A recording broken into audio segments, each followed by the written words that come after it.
வீடியோவில் வந்து தொழில் முனைவோருக்கான கொஸ்டின் வந்து நிறைய பேர் என்ன கேட்டிருக்காங்கன்னா, இதை வந்து எப்படி பண்ணுறது, எங்கே பண்ணுறது அப்படின்ற மாதிரி கேட்டிருக்காங்க. தொழில் முனைவோர்னால் என்னன்னு முதல்ல தெரிஞ்சுக்கோங்க. நம்ம வந்து ஏதாவது ஒரு தொழிலை நம்ம புதுசாக செய்கிறதோ, இல்லை ஆல்ரெடி இருக்கிற தொழிலை நம்ம பெருசு பண்ணுறது, விரிவுபடுத்தலாம். இதுக்காக வந்து நம்ம கவர்மெண்ட்லேருந்து என்ன தராங்கன்னா, நம்ம அரசாங்கத்தின் மூலமாக உங்களை மோட்டிவிக்கும் விதமாக, உங்களை உற்சாகப்படுத்தும் விதமாக உங்களுக்கு வந்து 25%, அதாவது 25%, 35% அந்த கடனின் தன்மைக்கு, நீங்கள் செய்கிற தொழிலின் தன்மைக்கு ஏற்ற மாதிரி மானியம் கொடுத்து உங்களை ஊக்குவிக்கிறாங்க. இது எங்கே இருக்குதுன்னா, உங்கள் மாவட்டத்தில், அவங்க மாவட்டத்தில் தொழில் முனைவோர் தொழில் மையம்னு ஒன்று இருக்கும். எல்லா மாவட்டத்துலேயுமே இருக்கும். அவங்க மாவட்டத்திலே இருக்கும். நீங்கள் வேறு எங்கேயும் தேடி போக வேண்டிய அவசியம் இல்லை. அதே மாதிரி எங்கள் மாவட்டத்தில் இது இருக்கா இல்லையா அப்படின்னு கேட்க வேண்டிய அவசியமும் இல்லை. ஏன்னா தொழில் முனைவோருக்கு எல்லா மாவட்டத்திலும் இருக்குது. நீங்கள் என்ன தொழில் செய்யணுன்றதை முதல் பிளான் பண்ணுங்கள்.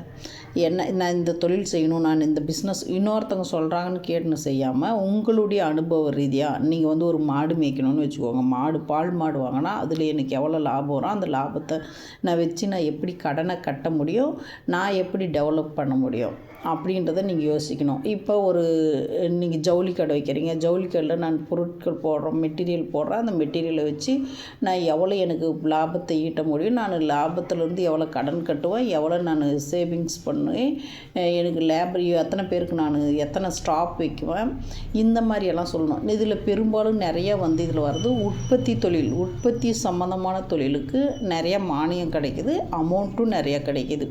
உற்பத்தின்றது வந்து எக்ஸாம்பிளுக்கு வந்து ஒரு கார்மெண்ட்ஸ்ன்றது உற்பத்தி தொழில். நம்ம வந்து துணியை வந்து உருவாக்குறோங்க, அதனால் உற்பத்தி தொழில்.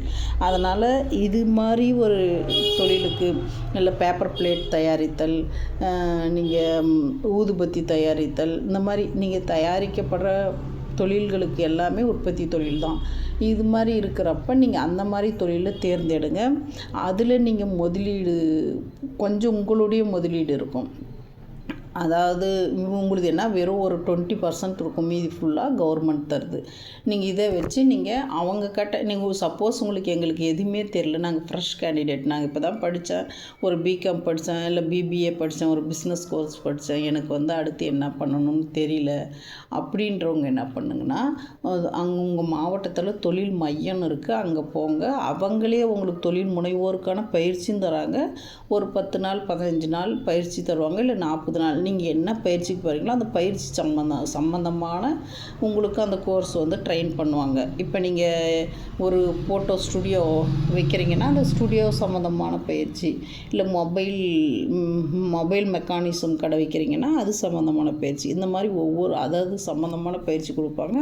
அது பயிற்சி கொடுத்து அவங்களே சான்றிதழும் கொடுத்து உங்களுக்கு வந்து அதில் வந்து நீங்கள் லோன் வாங்கிறதுக்கு அவங்களே உங்களுக்கு எல்லா கைட்லைனும் கொடுத்து அவங்களே வந்து பேங்க்லேயும் வந்து உங்களுக்கு வந்து ரெக்கமெண்ட் பண்ணுவாங்க.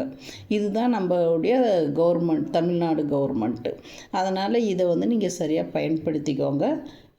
இது வந்து நீங்கள் எல்லா மாவட்டத்திலும் இருக்குது. நீங்கள் இருக்கிற மாவட்டத்தில் எல்லாம் அப்படி உங்களுக்கு எங்கன்னு தெரியலன்னா நீங்கள் மாவட்ட ஆட்சியர் அலுவலகத்தில் போயிட்டு யாராவது கேட்டிங்கன்னா அங்கே சொல்லுவாங்க. ஒருத்தங்க சொல்லலைன்னா கூட இன்னொருத்தங்க சொல்லுவாங்க. நீங்கள் டிபார்ட்மெண்ட் வைஸில் போய்க்கிடுங்க. நீங்கள் போய் தெரியாத வெளியே நின்றுக்கிற யாரோ ஒருத்தர் கேட்டால் சொல்ல மாட்டாங்க. அவங்களுக்கே தெரியாது, சொல்ல தெரியாது இல்லையா? அதனால் உள்ளே போயிட்டு யாருக்கிட்டனா கேளுங்க, அவங்க சொல்லுவாங்க.